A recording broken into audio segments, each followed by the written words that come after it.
Kalau bahasa utama ASEAN nanti pun akan jadi bahasa Indonesia.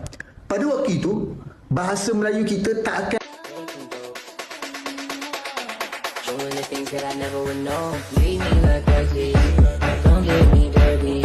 lucu banget, lucu banget. Satu tas kunci mata.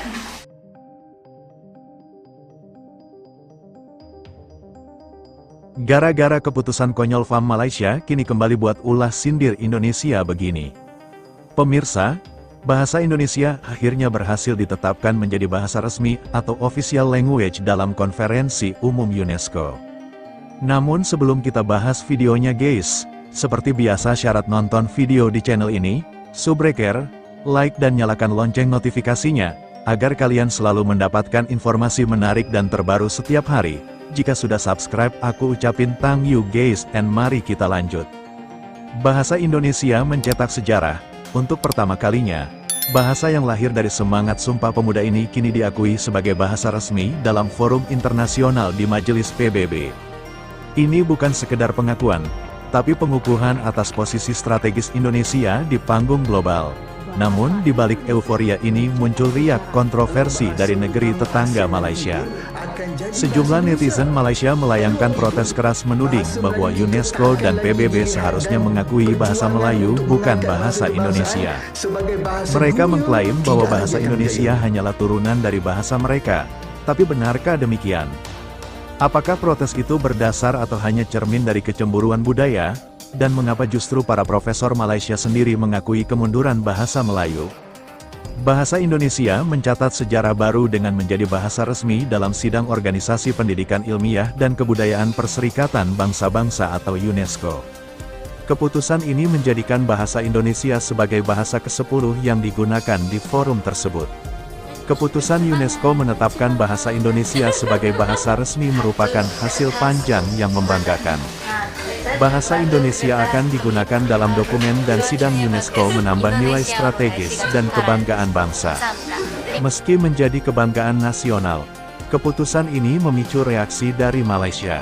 Beberapa warganet Malaysia menilai seharusnya bahasa Melayu bukan bahasa Indonesia yang UNESCO akui. Mereka menganggap bahasa Indonesia sebagai bagian dari bahasa Melayu. Pemerintah Indonesia melalui Pusat Pembinaan Bahasa dan Sastra menjelaskan bahwa klaim tersebut tidak tepat. Bahasa Indonesia telah berkembang menjadi bahasa negara dengan karakteristik dan kosakata yang berbeda dari bahasa Melayu. Nah, muncul pertanyaan dari sidang akan menggunakan istilah apa? Saya bertahan untuk menggunakan nama bahasa Indonesia. Ada yang protes itu kan bahasa Indonesia asalnya dari bahasa Malaysia, bahasa Melayu. Bahasa Indonesia itu sekarang sudah berbeda dengan bahasa Melayu. Bahasa Melayu adalah satu di antara 718 bahasa daerah. Berarti bagi kita bangsa Indonesia, bahasa Melayu adalah bahasa daerah statusnya, bukan bahasa negara, bukan bahasa nasional. Setiap tahun Badan Bahasa menargetkan 500 hingga 1000 kosakata bahasa daerah untuk ditambahkan ke dalam Kamus Besar Bahasa Indonesia. Meskipun mendapat protes dari netizen Malaysia, pihak UNESCO dan PBB tetap pada pendiriannya. Mereka menegaskan bahwa penetapan bahasa Indonesia sebagai bahasa resmi didasarkan pada fakta linguistik, historis, serta jumlah penuturnya yang mencapai lebih dari 275 juta orang menjadikan ia salah satu bahasa dengan penutur terbanyak di dunia. PBB menekankan bahwa pengakuan ini adalah bentuk apresiasi terhadap kontribusi Indonesia dalam bidang pendidikan, ilmu pengetahuan, dan budaya di tingkat global. Reaksi dari warga Malaysia tidak memengaruhi keputusan tersebut karena proses pengakuan ini telah melalui penilaian independen dan objektif sesuai prosedur internasional. Tidak hanya mempermasalahkan bahasa Indonesia yang resmi menjadi bahasa internasional, netizen Malaysia pun mengklaim bahwa Indonesia setuju bahasa Melayu menjadi bahasa ASEAN. Pemerintah Indonesia menegaskan jika klaim tersebut tidak benar. Faktanya Indonesia tetap mengajukan bahasa Indonesia sebagai bahasa resmi ASEAN. Mantan Perdana Menteri Malaysia, Ismail Sabri Yaakob memang pernah mengusulkan supaya bahasa Melayu menjadi bahasa ASEAN. Tentu saja hal ini menuai berbagai polemik, Justru banyak kalangan dari budayawan Indonesia menilai jika bahasa Indonesialah yang seharusnya menjadi bahasa resmi ASEAN. Hal itu tidak lepas dari alasan yang kuat bahwa bahasa Indonesia telah jauh berkembang bahkan telah dituturkan oleh lebih 200 juta orang. Angka tersebut tentu jauh berbeda jika dibandingkan dengan bahasa Melayu yang hanya 19 juta saja.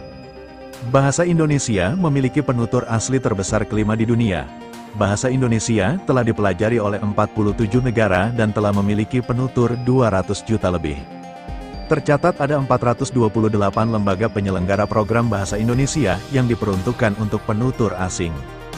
Tingkat mutual intelligibility atau saling paham bahasa Indonesia lebih tinggi jika dibandingkan bahasa Melayu. Jumlah kata yang ada dalam bahasa Indonesia lebih banyak jika dibandingkan kosakata dalam bahasa Melayu. Sementara bahasa Melayu alih-alih menjadi bahasa internasional, di Malaysia sendiri bahasa Melayu mengalami kemunduran. Sebagian masyarakat Malaysia sudah tidak bangga memakai dialek Melayu. Para profesor dari Malaysia pun mengakui bahwa bahasa Melayu di Malaysia perlahan mulai ditinggalkan. Profesor Theo Kokseong menilai bahwa upaya menggunakan bahasa Melayu sebagai alat pemersatu masyarakat multiras di Malaysia telah gagal. Ia menyoroti pentingnya bahasa sebagai instrumen persatuan dan mencontohkan keberhasilan Indonesia dalam mempersatukan lebih dari 1.500 suku bangsa melalui penggunaan bahasa Indonesia.